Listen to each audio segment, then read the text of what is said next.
అందరికీ నమస్కారం. సందేహం నుండి సంపూర్ణ విశ్వాసానికి మారడం అసలు సాధ్యమేనా? ఈరోజు మనం చరిత్రలోనే అత్యంత ప్రసిద్ధ సందేహవాదుల్లో ఒకరైన సెయింట్ థామస్ కథ గురించి మాట్లాడుకుందాం. ఒక సాధారణ మనిషి అపోస్తలునిగా మారిన ఆయన ప్రయాణం నిజంగా అద్భుతమైనది. అసలు పాయింట్ ఇదే. కళ్ళారా చూస్తేగాని నమ్మను అన్న ఒక వ్యక్తి తరతరాలకు స్ఫూర్తినిచ్చే ఒక మిషనరీగా ఎలా మారాడు? ఈ ప్రయాణాన్ని అర్థం చేసుకోవాలంటే మనం ముందుగా ఆయన గురించి, ఆయన నేపథ్యం గురించి తెలుసుకోవాలి. సరే, కథ మొదలు పెడదాం. మనం సందేహవాది థామస్ అని అంటుంటాం కదా, కాని ఈ ముద్ర వెనుకున్న అసలు వ్యక్తి ఎవరు? ఆయన పేరు వెనుకున్న కథేంటి? చూడండి, ఆయన పేర్లోనే ఒక చిన్న క్లూ ఉంది. ఆరామికులో థామస్, గ్రీకులో డిడిమస్. ఈ రెండు మాటలకు అర్థం ఒకటే, కవల. ఆయన అసలు పేరు యూదా థామస్ అని, ఆయన వృత్తిరీత్యా ఒక చేతి వృత్తి నిపుణుడు అని చెప్తారు. బహుశా వృత్తి వల్లే ఆయనకు ప్రతిదాన్ని విశ్లేషించే మనస్తత్వం వచ్చిందేమో. ప్రతిదీ లాజికల్గా ఆలోచించే ఆ మైండ్ సెట్టే బహుశా ఆయన్ని ఓ పెద్ద సందేహవాదిగా మార్చిందేమో. సువార్తల్లో ఆయనకు ఆ పేరును స్థిరపరిచిన కొన్ని కీలకమైన సందర్భాలను ఇప్పుడు చూద్దాం. ఆశ్చర్యంగా ఆయన సందేహంలో కూడా ఒక రకమైన విధేయత కనిపిస్తుంది. ఒకసారి ఏమైందంటే, యేసు యూదాయకు వెళ్దామంటారు. అక్కడ ప్రమాదముందని అందరికీ తెలుసు. అయినా సరే థామస్ ధైర్యంగా ముందుకు వచ్చి ఈ మాటలంటారు. ఇందులో ఆయన విధేయత ఉంది, కాని అదే సమయంలో ఇక అంతా అయిపోయింది అన్న ఓ నిరాశ కూడా కనిపిస్తుంది. ఇక చివరి భోజనం టైంలో కూడా అంతే.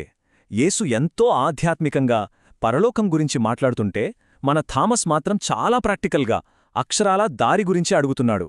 ఆయన ఆలోచనా విధానం ఎంత వాస్తవికంగా ఉండేదో ఇక్కడ మనకర్థమవుతుంది. కాని ఆయన సందేహానికి పరాకాష్ట ఇక్కడే. యేసు పునరుత్థానం చెందారని మిగతా వాళ్లంతా చెప్తున్నా ఆయన ఒప్పుకోట్లేదు. భౌతికమైన సాక్ష్యం కావాలి, నా కళ్లతో నేను చూడాలి, నేను తాకాలి, అప్పటివరకు నేను నమ్మను అని ఖరాఖండిగా చెప్పేశారు. కానీ సరిగ్గా వారం రోజుల తర్వాత కథ మొత్తం మారిపోయింది. ఒక ఊహించని మలుపు. పునరుత్థానుడైన క్రీస్తును థామస్ ఎదుర్కొన్న ఆ క్షణం ఆయన జీవితాన్నే మార్చేసింది. ఆ మార్పు ఎంత నాటకీయంగా ఉందో చూడండి.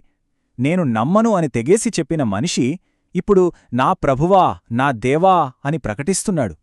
ఇది మామూలు విషయం కాదు. ఎందుకంటే కొత్త నిబంధనలో యేసును అంత స్పష్టంగా దేవుడు అని సంబోధించిన మొదటి వ్యక్తి థామసే.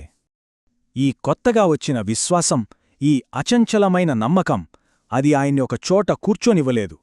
తన తోటి అపోస్తలులు ఎవ్వరూ వెళ్లనంత దూరం ప్రయాణించేలా చేసింది. ఏకంగా రోమన్ సామ్రాజ్యం హద్దులు దాటి భారతదేశం వరకు తీసుకొచ్చింది. ఆయన ప్రయాణం ఎలా సాగిందంటే, సుమారుగా క్రీస్తు శకం 49లో ఆయన గాంధార అంటే ఇప్పటి పంజాబ్ ప్రాంతానికి వచ్చారు. ఆ తరువాత 52లో సముద్ర మార్గాన మన కేరళలోని మలబార్ తీరానికి చేరుకున్నారు.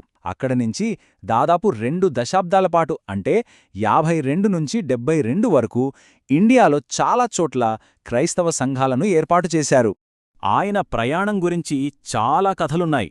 వాటిలో చాలా వరకు యాక్ట్స్ ఆఫ్ థామస్ అనే ఒక పాత పుస్తకం నుంచి వచ్చాయి. అయితే ఇక్కడో చిన్న పాయింట్.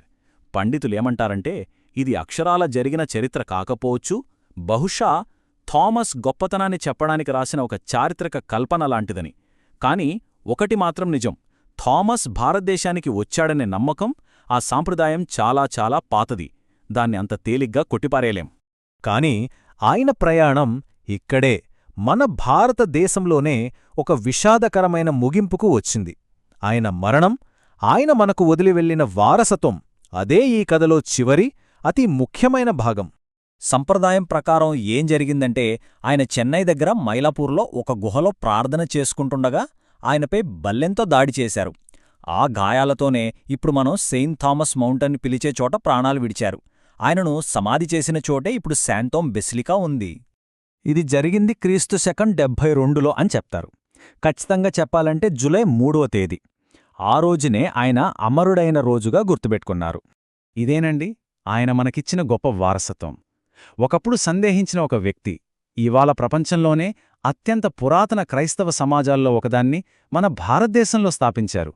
ఆలోచించండి, దాదాపు 2000 సంవత్సరాల తర్వాత కూడా ఆయన మొదలుపెట్టిన ఆ సమాజం ఇంకా బలంగా నిలబడి ఉంది. మనం ముగించే ముందు ఒక్కసారి ఈ ప్రశ్న గురించి ఆలోచిద్దాం. కళ్ళారా చూస్తేనే నమ్ముతాను అన్న దగ్గర్నుంచి వేల సంవత్సరాలుగా కోట్ల మందికి విశ్వాసానికి ప్రేరణగా నిలవడం వరకు థామస్ ప్రయాణం అసలు విశ్వాసమంటే ఏంటి అనే దాని గురించి మనకేం చెప్తోంది? ఇది కేవలం ఒక వ్యక్తి కథ కాదు కదా, ఇది విశ్వాసం యొక్క స్వభావాన్ని, దాని లోతుల్ని మనకు పరిచయం చేసే ఒక ప్రయాణం.